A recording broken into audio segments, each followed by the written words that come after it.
মধ্যপ্রাচ্যে আবারও উত্তেজনা বাড়িয়েছে কুয়েতে জ্বালানি ও পানি স্থাপনায় হামলার ঘটনা।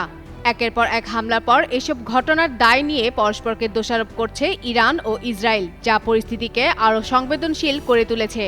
কুয়েতে একটি বিদ্যুৎ ও পানি বিশুদ্ধকরণ কেন্দ্রে হামলার ঘটনায় ইরানের Islamic revolution guard corps IRGC সরাসরি ইসরায়েলকে দায়ী করেছে।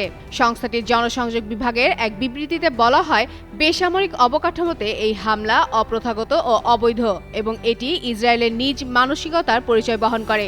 পাশাপাশি রেভলিউশনারি গার্ডস এই অমানবিক কাজের জন্য তীব্র নিন্দা জানায়।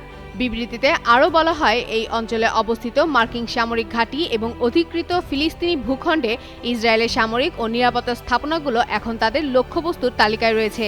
গরমে আরাম নিয়ে হবে না হাহুতাশ, ঘুরলে পরে ওয়ালটন ফ্যান বাতাস আর বাতাস। অন্যদিকে কুয়েতি কর্তৃপক্ষ জানিয়েছে, স্থানীয় সময় দুপুরের আগে একটি বিদ্যুৎ ও লোনা পানির শোধনাগারে হামলা হয়েছে, যা তারা ইরানের দিক থেকে এসেছে বলে ধারণা করেছে।